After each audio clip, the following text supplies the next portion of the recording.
Hey guys, welcome back. Today we're doing a campfire cake, aka s'more cake.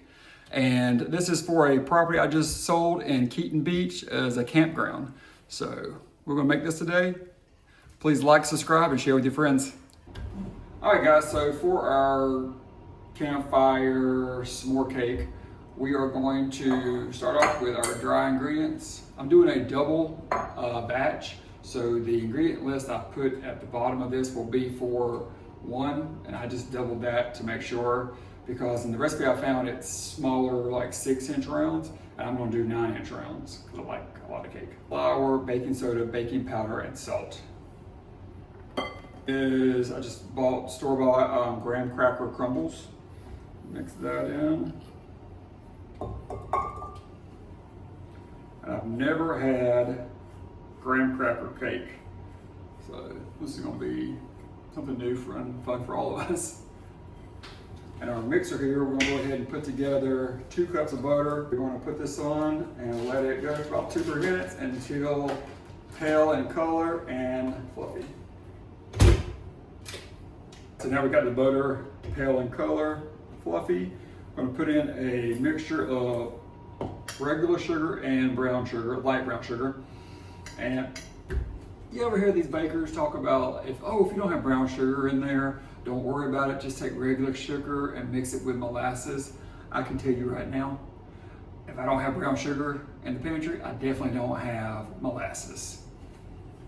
All right, now we got the butter and sugar incorporated and nice and fluffy. We're gonna put our eggs in one at a time. Also, like I said, double recipe, so I'm doing 4 eggs or 8 eggs, 4 normally. Now we got the eggs in there. We're going to go in with the dry and buttermilk. So we're gonna start with the dry, end with the dry. So you'll have 3 rounds of dry, 2 rounds of the wet. So go ahead and go in here with 1/3 of this. Oh, be messy for you guys.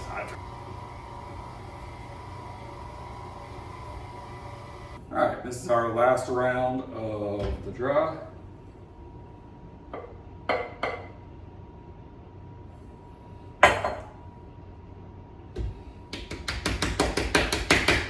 She's full. Mixed in, last step for the cake batter is 2 teaspoons of vanilla. So we got the vanilla all mixed in. This is our graham cracker batter. I got 3 9-inch cake pans ready to go. I used measuring cups, so I kind of like try to evenly do it. We'll see how they turn out, if they'll be, I mean,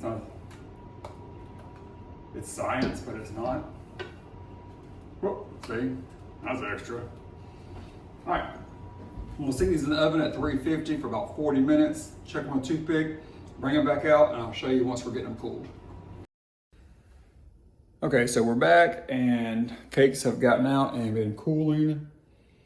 Had to cut this off just a little bit to kind of even it up some. The graham cracker layers kind of remind me of sweet cornbread.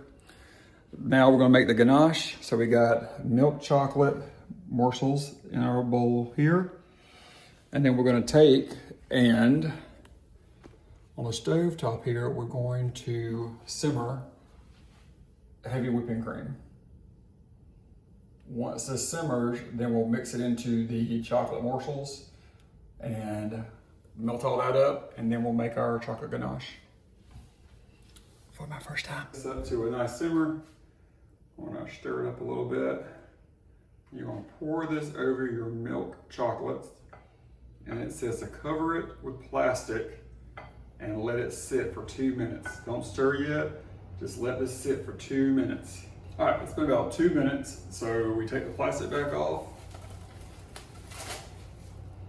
And with a spatula, you just start, you start stirring it around, moving it until it gets smooth and mixed together. So we got like a little bit of chunks.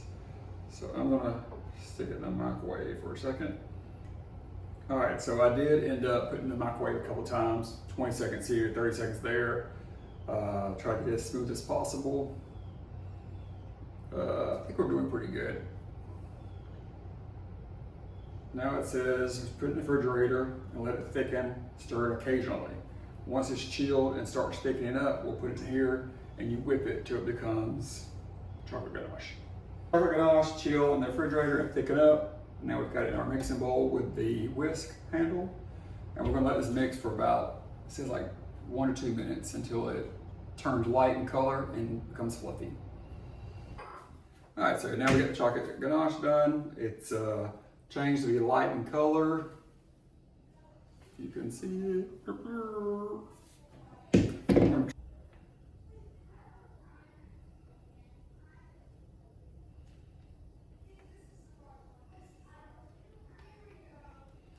And it says do this and then chill it while it sets, which is good because we're actually going to be making that,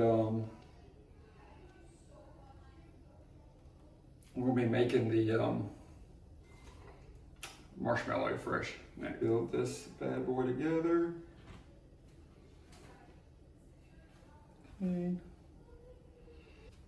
All right, so we have the chocolate ganache layers on, doing a quick crumb layer on the outside, and then we'll put it in the refrigerator and let it set up while we make the homemade marshmallow topping.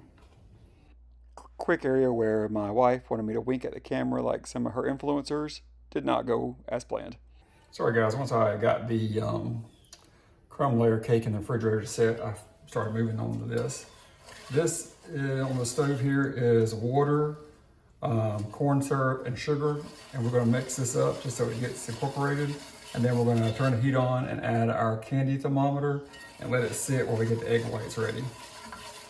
So just going to mix this together before you turn the heat on. It says you only mix this one time to get all together, because once it starts heating up, you don't do it or you'll have crystals forming. All right, while the candy's going, it's starting to get up to 225. At that point, it says to go ahead and get our mixer going. So we got our mixer here with the egg whites in there. And a teaspoon of cream of tartar. And lock, and let that get going. All right, so now we have the egg whites at soft peaks. The candy thermometer is almost at 240. We'll take that off the heat. We're gonna bring it over here and slowly, while this is going on medium, pour the hot sugar into here in a steady stream, it says, carefully. And this should make marshmallow cream. Here we go, so medium speed. All right, and it says to find that good place in between the mold and the mix. That good place. It's like it's getting shiny. So that's a good sign.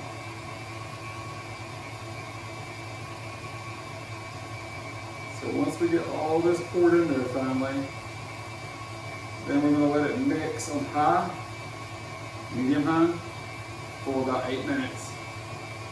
And we should have marshmallow cream.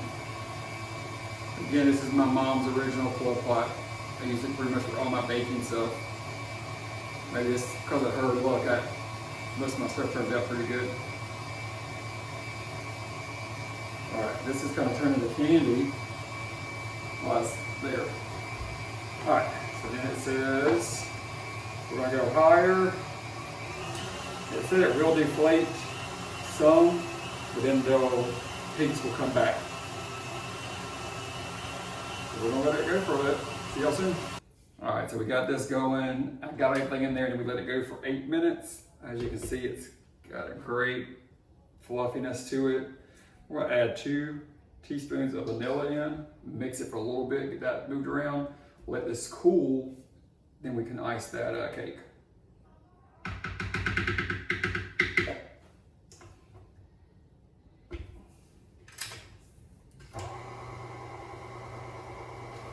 So now we're just getting that to mix in real good, the vanilla. Let that cool. Alright guys, so I got the marshmallow cream done and ready. It is pretty warm from the mixing and the sugar. I'm gonna stick it in the refrigerator for a little bit, let this completely get chilled, and then we will ice that cake. See you soon. All right, let's finish this. So we got here our graham cracker cake with the chocolate ganache in between the layers and a kind of a thicker crumble coat, but I wanted to do that on purpose because I want to make sure there's plenty of chocolate also for how thick these cake layers are. So that's, you know, on a genius plan. Here's our marshmallow, homemade marshmallow cream that we're going to put on here. And I'm hoping that because I left this in the refrigerator and this got really cold, it'll help this kind of stick really good to this cake. And I made a double batch, which is fine because it says it can sit on your counter in an airtight container for like 2 weeks. So the kids just have hot chocolate, and I dipped them a couple of spoonfuls out that they could put in there. They seem to like it. But it's chocolate, not a shocker. All right, I'm gonna keep going, and once I get this iced, I'll come back and show you torching it. All right, now for the fun part. Let's see how this works out.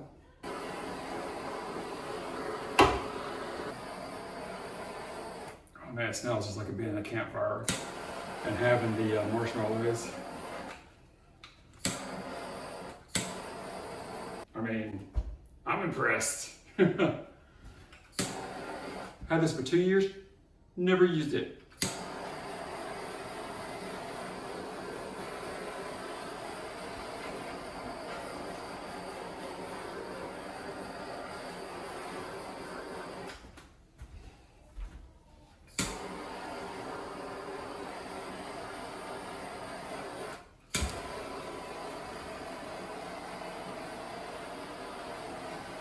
And that's how easy it is to make a campfire s'more cake.